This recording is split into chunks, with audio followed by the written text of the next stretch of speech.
What's up, fellas? In the first video of the day, we have to talk about Zion. Zion Williamson has been having arguably the most overlooked season in the NBA this season. The Pelicans are kind of a mess, like at times, coaching-wise, otherwise, defensively, they have issues. But Zion is seriously one of the most dominant players in the entire league, and nobody's talking about it. In this video, we're going to talk about it, and we're going to kind of talk about like what New Orleans should do. Like, how should they even begin to build around a guy that has, I would say, one of the most unique skill sets in the entire league. That's what we're going to be talking about in today's video. But really quickly, before we get started, if you enjoy content like this, then consider subscribing. I upload twice a day, every single day on this channel. It's the most consistent NBA content on YouTube. If you're interested in that, consider subscribing. If you're new here, by the way, what's up?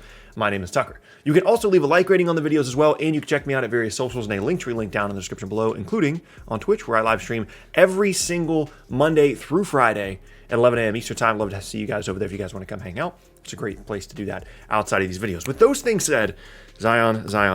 Here's a quick little stat dump. I got to just go and throw all these numbers at y'all, and then we'll kind of talk about what they mean.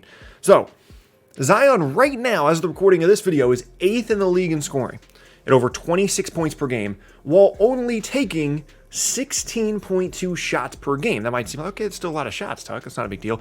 Everybody else in the top 10 averages at least a minimum of 17.8 shot attempts per game. So Zion is 8th in scoring while shooting a shot and a half less per game than anybody else in the top 10. Also, Zion only averages half of a three-point attempt per game. It's something he's still trying to develop. It's something that is not a consistent part of his game. But despite only taking half a three-point attempt per game, he is, as I said, 8th in the league in scoring. You have to go all the way down to Bam Adebayo within the players that are top 50 in scoring this season to find a guy that scores within the top 50 points per game in scoring in the league and averages less than one three-point attempt per game. And Bam is 38th at 19.4 points per game, a 7-point per game difference between the next closest guy in terms of three-point shooting volume within the top 50 in scoring in the league compared to Zion. Zion's all the way up at 8th in the league again. And Zion has a better field goal percentage than any other player on the top 60 in scoring this season. And it's not like this is DeAndre Jordan in the past who would lead the league in field goal percentage and you just dump the ball off to him and he'd dunk everything. Zion is creating offense for himself. He's getting to the rim on his own. Yes, he gets easy buckets. Every player in the league gets easy buckets when they score at the volume that he does. But from a statistical standpoint, the efficiency, the scoring volume, it doesn't make any sense. And nobody's talking about it. I brought this up like a couple of months ago when he started to come on, and lately, I'm not kidding, Zion has been one of the most dominant forces offensively in the entire league. New Orleans as a team isn't great. He isn't fantastic defensively, although at least he's trying to start to give a little bit more effort. But when Zion drives to the rim, if he gets his shoulder on you, if he gets by you or even with you, and his shoulder is on you as a defender, go and start jogging back on defense. You can't do anything about it. And when he gets to the rim, he can be explosive and dunk on you, or more than likely, he's just going to stay in the air longer than anybody else. He's going to jump and he's going to float. He's going to do some up and under stuff. He's going to get some spin off the glass. He has so many different ways to finish at the rim where he makes it look easy, and very few players in the league have ever been able to make it look as easy as Zion has over the past couple of months. But the question that comes up is, how do you build around this guy? Because the three-point shot hasn't developed. He's not big enough or good enough defensively to be a full-time 5 and have a competent defense around him. He kind of has to play the 4, but he needs the basketball a lot of the time. How do you even begin to build around Zion if you're New Orleans? Well, here's kind of the blueprint for me. I like Lonzo on this team. I think Lonzo's a good fit alongside Zion. My concern, of course, would be the cost of retaining him in the offseason, but like if Lonzo was a second-year player and you didn't have to deal with the impending free agency stuff, I think we'd all recognize Lonzo as a really, really good fit alongside Zion for a couple of reasons. One, he can shoot, which is critical. If you're going to build your team around Zion, you kind of have to treat him like early Giannis. Everybody on the floor needs to shoot at least a little bit in order to open things up for him. He can still bulldoze people to the rim. He does it all the time when he shares the floor with someone like Steven Adams. He's still able to get to the rim when there isn't as much space. But if you want to fully unlock Zion, everybody needs to be able to shoot. Lonzo checks that box. He also, and which is another critical aspect of pretty much any teammate that you're going to want to ideally have around Zion, can be good with the basketball. He can run some ball screen stuff. You can take advantage of Zion as a roller or as a guy in the dunker spot. You can take advantage of that. But he doesn't need to have the basketball. He just moves it. He makes the right play. So he can play on or off the ball so that Zion can have it, and you can still run ball screen stuff with him, which is super, super critical. However, apart from that, there aren't a ton of great fits for Zion on this current roster. And I think part of the mindset for bringing in someone like Eric Bledsoe, apart from the fact that he was a part of the Drew Holiday trade, and bringing in someone like Steven Adams, who they signed to an extension after trading for him, was let's just let Zion be the focal point of stuff offensively. Let's make sure we have good defensive players around him, and that should be good enough. The concept kind of made sense. The problem is guys like Eric Bledsoe are not going to be super engaged when the team's not playing very well, so you lose some of that defensive aspect. He's not a very good shooter. And the front court thing with Steven Adams, he clogs the lane up too much. And that, I think, is the most difficult fit to try and figure out alongside Zion, is getting someone in the front court that can play the 5 but isn't a 5 on offense, because ideally, again, you need that space. So there's like a very, very short list of guys that are currently in the league that kind of fit that mold. You're thinking, okay, well, maybe Miles Turner would be good. A guy that can protect the rim, which is what you need because Zion can block shots, but he's not going to be a great rim protector, right? If you're going to be playing him out there as like the 5, we've already talked about that. But can also space, whether it be from mid-range or from 3. Miles Turner fits that bill. Maybe not the ideal version of what you're looking for at that spot, but still a really good option. The other guy would be Kristaps Porzingis. I advocated for this not too long ago. I was like, why would Porzingis not be the perfect fit alongside Zion? The ideal healthy version of Porzingis that can protect the rim, move defensively, make shots on offense, space the floor for someone like Zion. It isn't a great guy with the ball in his hands. You take that away, you give the ball to Zion, and you let Porzingis space. I think that's the ideal front court matchup. And then on the wings, it's just a guy that is not going to get in the way, can kind of play on and off the ball, can make shots, can defend. That's the ideal team around Zion. You've got backcourt guys that move the ball, that can run ball screens, basically clone Lonzo, and you just throw those guys in the backcourt. I think that's a good fit. Guys that can guard on the wing and can shoot, and then a big that can space and can protect the rim. Those are the ideal fits. The problem is it's a very specific concoction of players around Zion, right?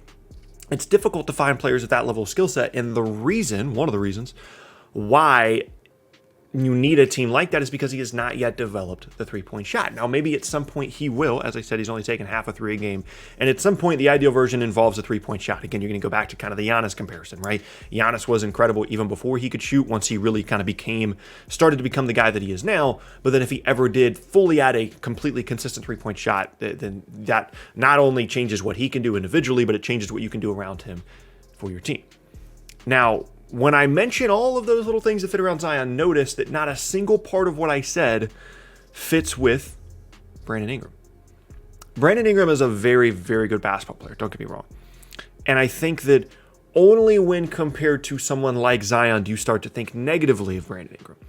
However, it's not close. If you're talking about a guy that could potentially carry a franchise, dominate from game to game, be the guy, be a legitimate Anthony Davis replacement, you're talking about Zion. You're not talking about Brandon Ingram. And I know that he's young. I know they just signed him to this big extension. I know that I'm sure they're going to give it every chance they have to try and make this work.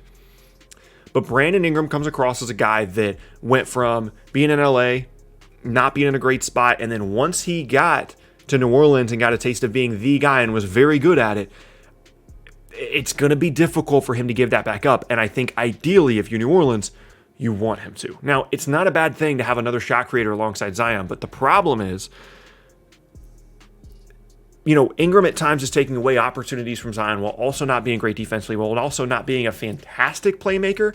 He can make plays, but he's not the on-off ball guy that you want in the backcourt alongside Zion. And if he's not going to guard, I'm just saying I'm not positive it's a great fit. You know what I mean? I'm not positive it's something that is going to work out super, super well long term.